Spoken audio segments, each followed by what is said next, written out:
tell us a story. Yes, tell us a story. Alrighty then. It's a little chilly. It's a lot damp. So we're going to have to let the gopher warm up quite a bit here. So you know what that means. Story time. I just can't get over that. It just comes out of my mouth all funny and stuff. I just can't see me telling stories. But anyway, as you may know from the past, in episodes, I worked at printing companies and publication houses, graphic design houses, photo houses, camera shops, la la la la la. Anyway, back in the day, I worked with a group of guys, and you know, they all had nicknames and whatever. And we had this one gentleman that was called Bump, or Bumpy, but called Bump. Never questioned why, because back then, Bump was usually a name or slang name for people that dealt drugs or injectables or things like that. So we worked anywhere from 12 to 14-hour shifts, depending on what publications we were working on when they had to go out. So, I mean, this was day in, day out, no time off, no days off. It was just horrendous for years upon years. I mean, it really destroyed my health, breathing all those chemicals, all the vapors, all the dust, fumes, so forth and so on.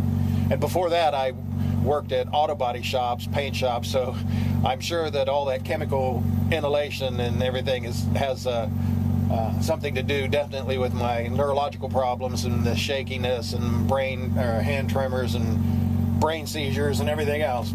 Anyway, getting off track again, we used to go, even though we worked all those long hours, we would always stop in at somebody's house after work to try and gear down, because I mean, you're all there with all these chemicals and breathing all this stuff and up for hours. Even though you're dead tired, you couldn't sleep. So we stop at people's houses, and a lot of guys would have a drink or smoke something or whatever, and I tended to go just to kind of calm myself down before I would come back and try and get some sleep. So we went to Bump's house in his garage, and they had it into like a little den or whatever, and on the wall in his garage was an old chopper frame, just mangled up, and it had a twisted rake front end. It was probably 6 foot over. It was a huge long thing, and it was just bent all up, and the rim that was on it, the spokes were all popped out of it and everything, and he had it up on the wall as a display. And I asked him about that one night, and he said, well, the Triumph that he was riding now, which was another custom, the motor in that Triumph used to be in that frame years ago. And he said that is how he got his nickname. And I said, oh, you know, I was playing it up. I didn't want to say, oh, I thought you were a dope man. I said, oh, really? And he proceeded to tell me the story of how he used to work in Dayton at one of the printing houses down there, one of the press houses, and he lived up in Northampton. So he used to ride from Dayton up the roads coming through Midway here, which is Schiller, but it's now 675. This was back before 675 was ever laid down. And he said he'd ride out through there, and you know, it would calm him down, and he'd get relaxed, and he'd come down the back roads. He said, but there were a lot of big straight places where he could really open it up 80, 90 mile an hour. And I guess back then he never wore a helmet, but he wore a helmet when I met him. He wore a big gold helmet with a big yellow, huge bubble visor. That was the kick back in the late 60s, early 70s and stuff, had the big yellow visors for those guys that did wear helmets. He said, back in that day, I never wore a helmet, and I was coming up one of those roads, and I was, you know, feeling relaxed and enjoying the wind and everything, and going along. And he said, way up ahead, I saw some big flying, I thought it was a bird at first. And I said, oh yeah? And he said, yeah. So I eased over to one side, and I kept going, and it eased over to that side, and I eased back over to the other side, and it eased back over to the other side. And he said, the closer it got, it didn't look like a bird, it just looked like a hovering ball about the size of a golf ball. And I said, well, you know, and he says, you get that tunnel vision when you're riding so fast, you can asphyxiate on things far away, and everything else around you goes tunnely, and it just goes into slow motion.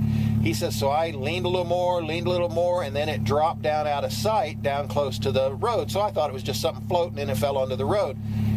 He said as he got up upon it, and he had slowed down a little bit, but he was probably still doing, 50, 60 mile an hour.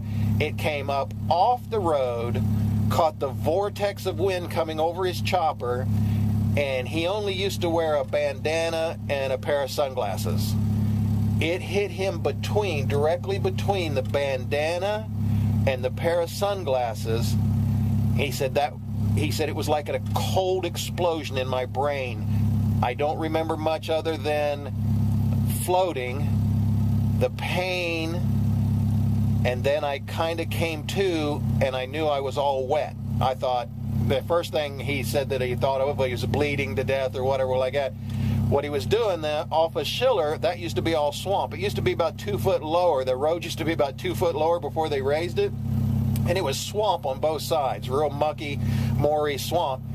He had come off the bike, floated into the air, and luckily landed into that mire and skidded into the nice warm swamp water that had probably been laying there for a month. And he said when he woke up, he was laying there in all this long grass and packed up all around him and everything. And he said he woke up and he tried to get up and he couldn't quite get up. And he said then some guys stopped in a car and they helped him up and he got up.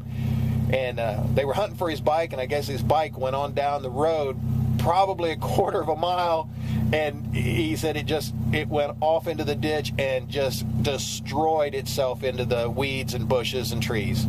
And he said, that's the bike, and I keep it there. And he goes, oh. I said, yeah. He says, yeah. And he says, the biggest thing, he says, that's why they call me Bump, is because this bug, or whatever it was that hit him right between the eyes and made a subdural hematoma that he had for years until he went to a dermatologist and had it removed. They had to put a big needle in there and scrape all of the dried, pocketed blood where this thing hit him. And he said all the guys he worked with called him Bumpy all the time because of that, and they knew the story.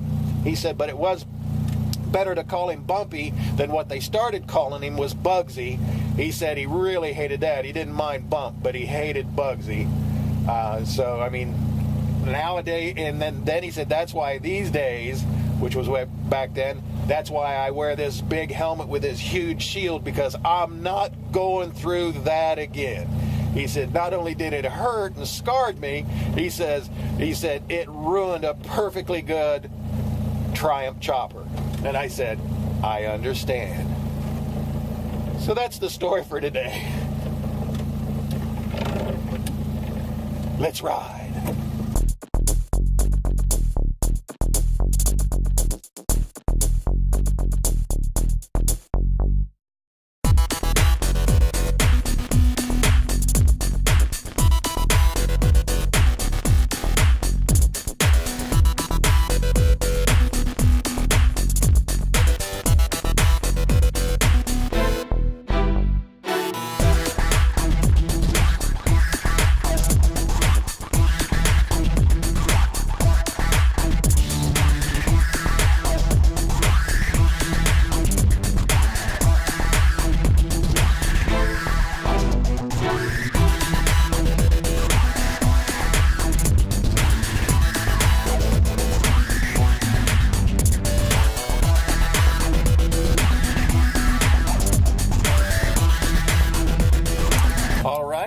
The Gopher ran really well.